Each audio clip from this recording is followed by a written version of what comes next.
Quanto mais você lê, mais informado você fica. Quem lê mais, lê melhor.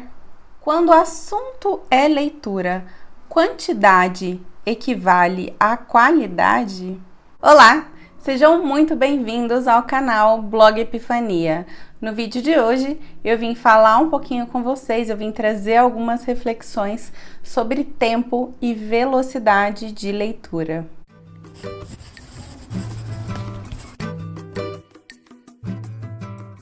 Bom, eu já falei sobre o assunto desse vídeo há alguns dias lá nos stories do meu Instagram. Se você ainda não segue meu Instagram, eu vou deixar o link aqui no box de informações para que você possa seguir o Blog Epifania por lá também. E antes de mais nada, eu quero deixar bem claro que esse vídeo é apenas um convite à reflexão. É claro que existe a partir dele o meu ponto de vista, né? A forma como eu vejo certas situações, mas nem de longe é a minha pretensão criar algum tipo de padrão de leitura.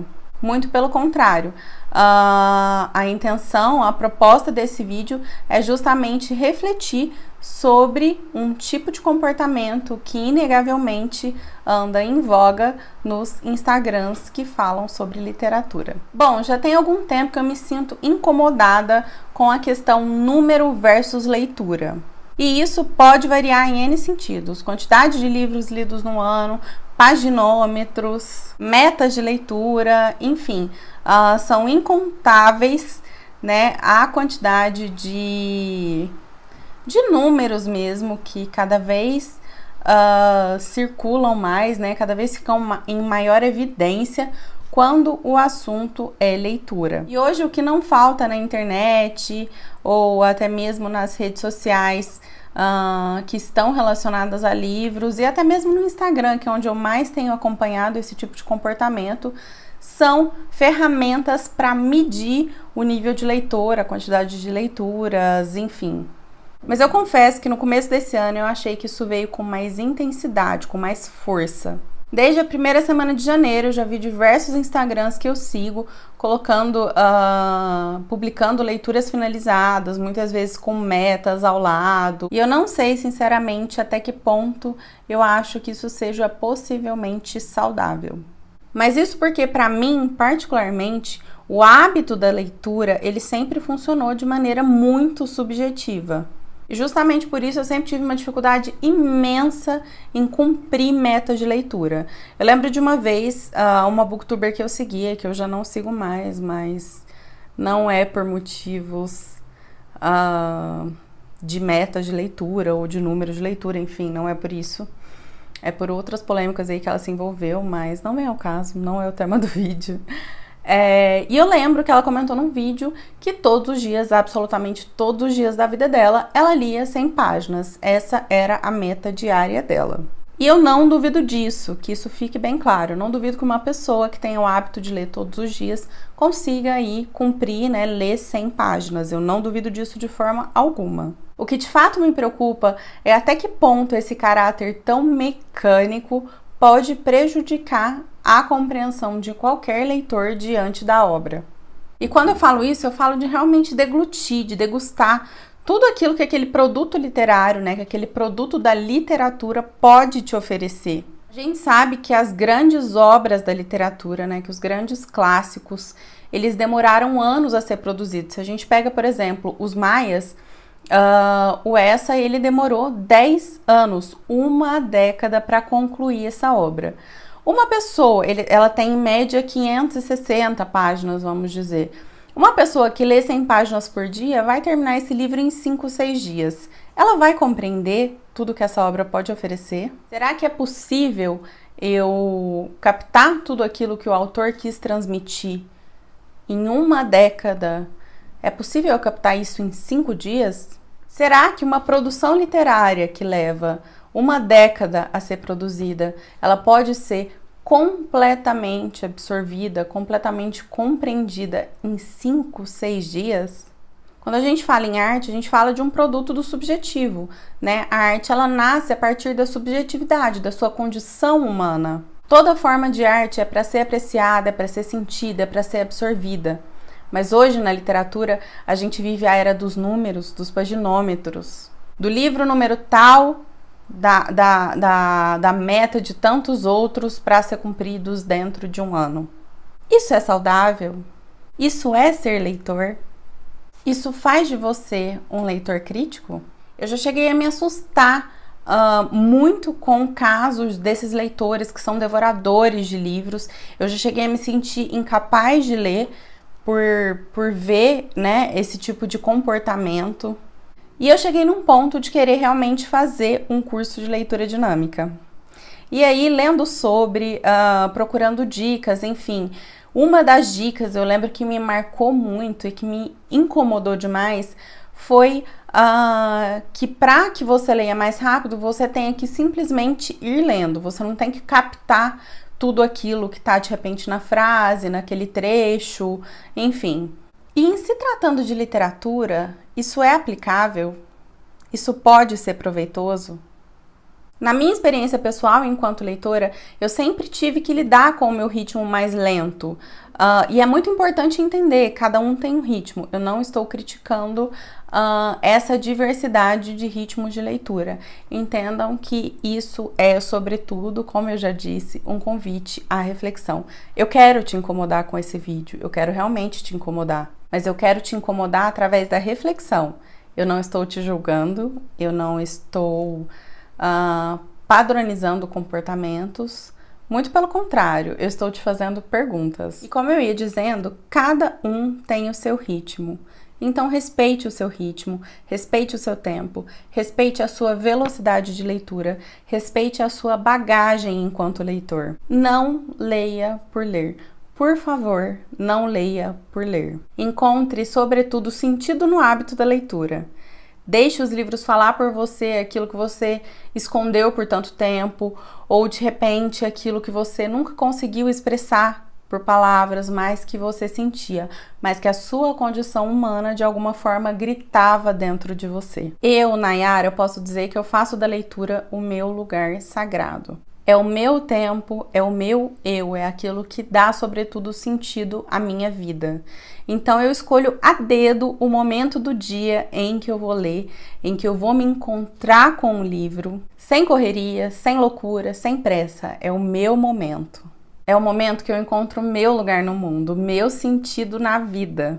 E isso é muito grandioso para mim, isso é muito imensurável, isso é inexato.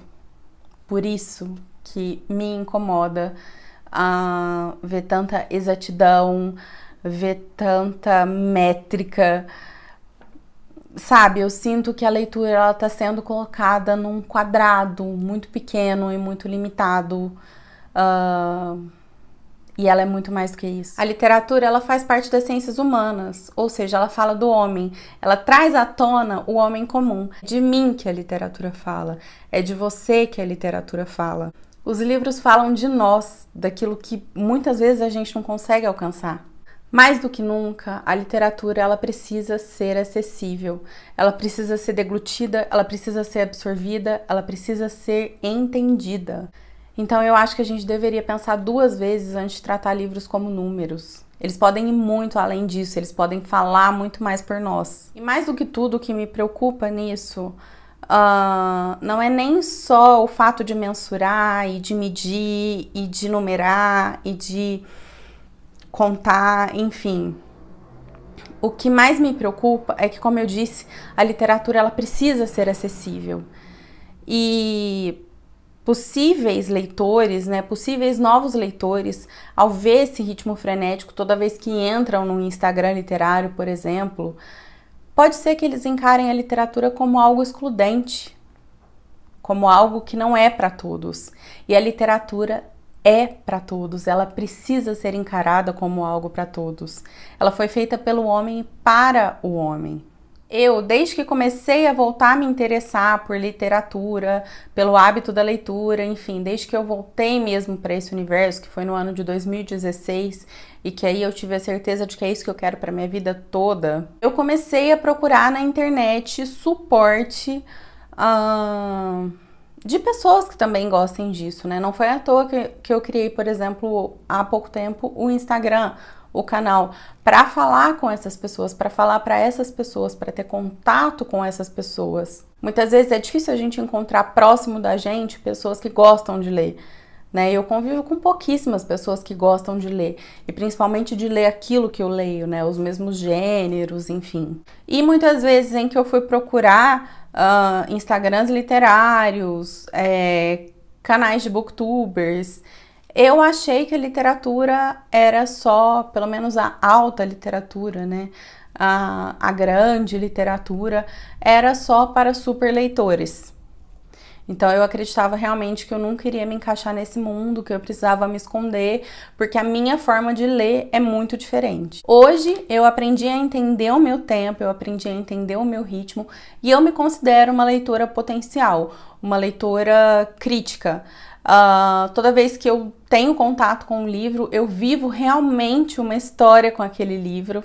Eu vou sem pressa, eu vou deixando ele entrando na minha vida, na minha mente, no meu coração de leitora. Eu respeito o tempo de cada página, porque, gente, eu não entendo uma pessoa falar que lê 100 páginas por dia, sendo que a gente sabe que ler uma página de Dostoiévski e uma página que seja de Essa de Queiroz, que eu já citei aqui, são coisas completamente distintas, e isso não significa desmerecer um ou outro, gente, significa que são leituras diferentes. Se a gente pega como exemplo Clarice Lispector, tem horas que você lê ali 10 páginas de forma muito fluida, e tem hora que você trava numa página e não vai. Tem a questão do fluxo de consciência, essa prosa poética, que em alguns momentos fica extremamente densa. É importante entender que existe em cada página uma história a ser contada, e essa história ela pode ou não demorar 1 minuto.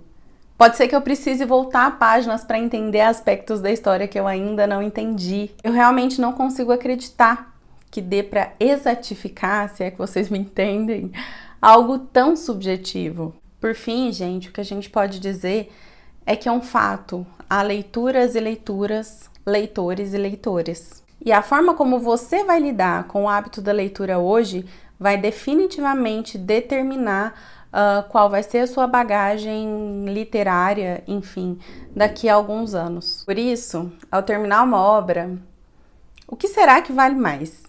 Você começar instantaneamente outra, ou você buscar um subsídio teórico, um aparato teórico que vai te ajudar a compreender aquilo com mais afinco. Bom, gente, então é isso. Eu sei que é um vídeo de certa forma polêmico, eu sei que vai dividir opiniões, mas eu quis trazer ele a partir de um texto que eu escrevi, então por isso que em alguns momentos ele vai parecer um pouquinho ensaiado. É que foi um texto que eu escrevi em um momento de muita subjetividade, né? Um momento que eu tava pensando nisso de forma muito intensa. Eu pretendo publicar esse texto por aqui. E como eu disse, a intenção do vídeo é sobretudo de convidá-lo a refletir, né? De que você se sinta convidado a repensar os seus hábitos de leitura, a pensar se você está fazendo da melhor forma por e para você, a pensar se tem algo a ser mudado, se você não está lendo simplesmente por ler, para postar, para resenhar, para fazer isso de forma tão frenética. A gente vive definitivamente um contexto que eu não sei até que ponto condiz com a grande literatura, né, com a alta literatura. Um contexto que nos cerca de informações o tempo todo, um contexto em que a gente tem que estar o tempo todo produzindo e fazendo e, enfim. Repense se a literatura se encaixa nisso, se ela precisa ser assim ou não.